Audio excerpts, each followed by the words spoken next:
తెలంగాణలో నయాసాల్ వేడుకలపైన పోలీసులు ఆంక్షలు విధించారు. డిసెంబర్ 31 రాత్రి హైదరాబాద్ పోలీసు ఆంక్షలు విధించారు. ఇక హుస్సేన్ సాగర్ చుట్టూ వాహనాల రాకపోకలపైన ఆంక్షలు పెట్టారు. పబ్లు, హోటళ్లు, బార్ల నిర్వాహకులకు నిబంధనలపైన సూచనలు చేశారు.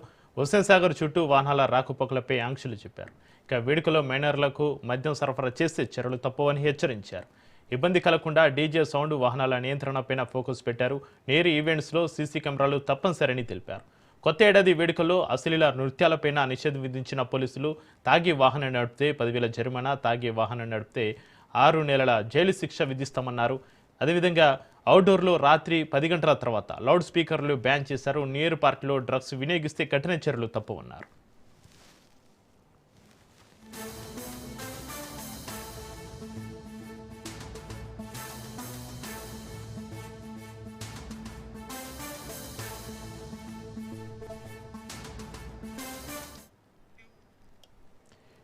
డిసెంబర్ 31 రాత్రి హైదరాబాద్ పోలీసుల ఆంక్షలకు సంబంధించి మరింత సమాచారాన్ని మా crime bureau chief Madhu phone లైన్లో అందిస్తారు. మధు,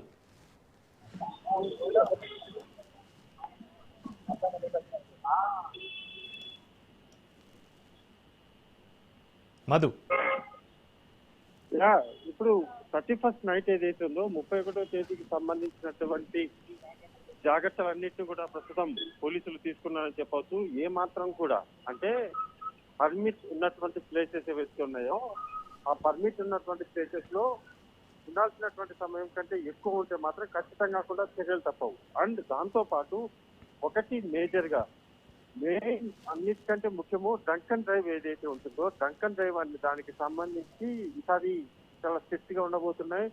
ఒకవేళ డ్రంక్ అండ్ డ్రైవ్ లో పట్టుబడితే మాకు వాళ్ళు తెలుసు, మాకు వీళ్ళు తెలుసు అంటూ కూడా ఓవర్ యాక్షన్ చేసేటటువంటి మాటలు మాట్లాడితే మాత్రం ఖచ్చితంగా తాకట ఇవ్వబోతున్నారు పోలీసులు. ఇందులో భాగంగానే చూసుకుంటే మాత్రం ప్రస్తుతం దీనికి సంబంధించి సిపి సజ్జనర్ ఏదైతే ఉన్నారో కన్నా చాలా కీలకంగా చెప్పడం జరిగింది. ఏదైనా సరే మీరు లిమిట్ లో ఉండండి, పోలీసులు ఒక లాపితే పూర్తిగా సహకరించాలి అనే దానికి సంబంధించి అనేక ఆదేశాలు ఇప్పటికే అన్ని పోలీసులకు కూడా జారీ చేశారు. దాంతో పాటు ఎవరైనా సరే ఇంత పెద్ద స్థాయిలో ఉన్నటువంటి వారు ఎవరైనా సరే ఇక పైన పోలీసులు బెదిరించేలాగా చేస్తే మాత్రం ఒప్పుకోమన్నట్టు కూడా సజ్జన చెప్పడం జరిగింది.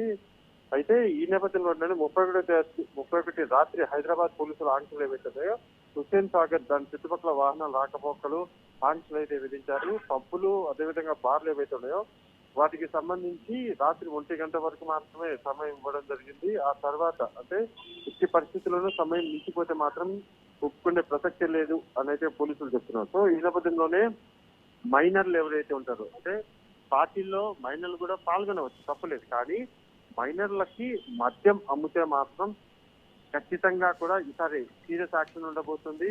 ప్రతి చోట కూడా సీసీ కెమెరాలు ఏర్పాటు చేశారు. అండ్ మోర్ ఓవర్ న్యూడిటీ ఉన్నటువంటి అంటే అసభ్యకరమైనటువంటి డ్యాన్సులు ఏవైతే ఉన్నాయో అవి చేస్తే మాత్రం డెఫినెట్ గా కూడా పూర్తిగా కూడా వాటి అన్నింటినీ కూడా కేసులు నమోదు చేస్తామని పోలీసులు చెప్తున్నారు. ఔటర్ రింగ్ రోడ్ ఏదైతే ఉందో అది రాత్రి 10 తర్వాత పూర్తిగా కూడా మోసేస్తున్నారు. అయితే ఇక్కడ ఉన్నటువంటి అంటే సజ్జన ఇచ్చినటువంటి ఆదేశాలు ఏవైతే ఉన్నాయో ఆదేశాలతో మాత్రం 30, 31 2 రోజుల పాటు ఈ ఆదేశాలు ఉండబోతున్నాయి. డెఫినెట్ గా కూడా పబ్బులు, హోటళ్లు, ఈవెంట్ ఆర్గనైజర్లు ఎవరైతే ఉన్నారో వాళ్ళందరూ కూడా ఈవెంట్లు ఎక్కడెక్కడ జరుగుతున్నాయో వాటన్నిటికీ ముందుగానే పోలీసుల పర్మిషన్ ఇవ్వాలి. పోలీసులు చెప్తున్నది ఒకటే, అంటే హైదరాబాద్ కావచ్చు లేకపోతే తెలంగాణ పోలీసులు చెప్తున్నది ఒకటే, నూతన సంవత్సరం సెలబ్రేషన్స్ జరుపుకొని హ్యాపీగా ఎంజాయ్ చేయండి అంతే తప్ప ఆ ఎంజాయ్ మూమెంట్ లో లా అండ్ ఆర్డర్ కు ఇబ్బంది కలిగే విధంగా ప్రవర్తిస్తే మాత్రము ఊరుకునే ప్రసక్తే లేదు.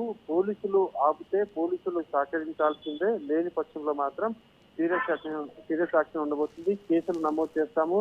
కొత్త సంవత్సరం రోజే కొత్త కేసులు అనేది తల మీద పడితే అదంతా ఎఫెక్ట్ ఉంటుంది. కాబట్టి అందరూ కూడా సహకరించి మాకు కావాల్సినటువంటి మేము అడిగిన సమయంలో లేకపోతే డ్రంక్ అండ్ డ్రైవ్ సమయంలో ఏమాత్రం కూడా వాదనలు చేయకుండా సహకరిస్తే వీఆర్ హ్యాపీ అనే విధంగా కూడా హైదరాబాద్ సిపి సజ్జనర్ అయితే టైట్ గా, ఇండైరెక్ట్ గా, డైరెక్ట్ గా వార్నింగ్ అయితే ఇస్తున్నారు.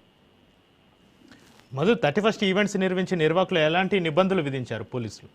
అంటే నిబంధనలు మీన్స్ ఒక్కటే, ప్రధానంగా కూడా వాళ్ళు ఎటువంటి ఈవెంట్ అయితే నడుస్తున్నారో ఆ జరిపేటటువంటి ఈవెంట్ లో వాళ్ళు ఏర్పాటు చేసినటువంటి లిక్కర్ కావచ్చు, ఫుడ్ కావచ్చు, లేకపోతే డాన్స్ కావచ్చు, అవన్నీ కూడా చేసుకోవచ్చు. అందులో ఎటువంటి ప్రాబ్లం లేదు. కానీ అంటే పూర్తిగా కూడా అర్ధనగ్న డాన్సులు, అదే విధంగా సమయం మించిపోయిన తర్వాత కూడా మద్యం సరఫరా చేయడము, అదే విధంగా గొడవలు, అదే దాంతో పాటు సెక్యూరిటీ అక్కడికి వచ్చిన తర్వాత గొడవలు జరగకుండా చూసుకోవడం, సో ఇవన్నీ కూడా ఇంపార్టెంట్. కాబట్టి ఆర్గనైజర్లందరూ కూడా వీటి మీద ప్రధానంగా దృష్టి పెట్టాలి అని అయితే పోలీసులు చెప్తున్నారు.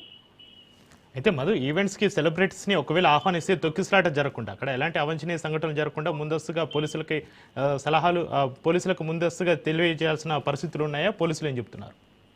ఇప్పుడు మనం చెప్పుకున్నది కూడా అదే. ఏదైనా సరే ఈవెంట్ ఆర్గనైజర్స్ ఎవరైతే ఉంటారో ఆ ఈవెంట్ ఆర్గనైజర్స్ ఏదైనా ఈవెంట్ చేస్తున్నప్పుడు స్థానిక పోలీసులకు సమాచారం అందించాలి. స్థానిక పోలీసులు దానికి సంబంధించి చర్యలు తీసుకుంటారు.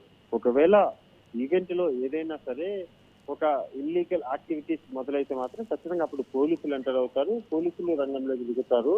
అండ్ 31 ఈ రోజు కూడా జరుగుతున్నాయి. అంటే ఈ రోజు సెలబ్రేషన్స్ కూడా కొన్ని చోట్ల ఉన్నాయి కాబట్టి ఈ రోజు రేపు 2 చోట్ల కూడా పోలీసులు గట్టి నిఘానే ఏర్పాటు చేశారు. మెయిన్ గా డ్రగ్స్ ఏవైతే ఉంటాయో ఇతర రాష్ట్రాల నుంచి న్యూ ఇయర్ రోజున డ్రగ్స్ సరఫరా చేసేందుకు కొంత ప్రణాళిక జరుగుతున్న నేపథ్యంలోనే ఈగల్ టీం రంగంలోకి దిగింది. దాంతో పాటు లా అండ్ ఆర్డర్ పోలీసులు కూడా రంగంలోకి దిగారు. డ్రగ్స్ కావచ్చు, లేకపోతే గంజాయి కావచ్చు, వీటి ఏటినైనా సరే ఎవరైనా సరఫరా చేస్తే తెలిస్తే మాత్రం వాళ్ళ మీద డైరెక్ట్ కేసులు బుక్ చేస్తామని అయితే హెచ్చరికలు జారీ చేశారు. Right, thank you Madhu.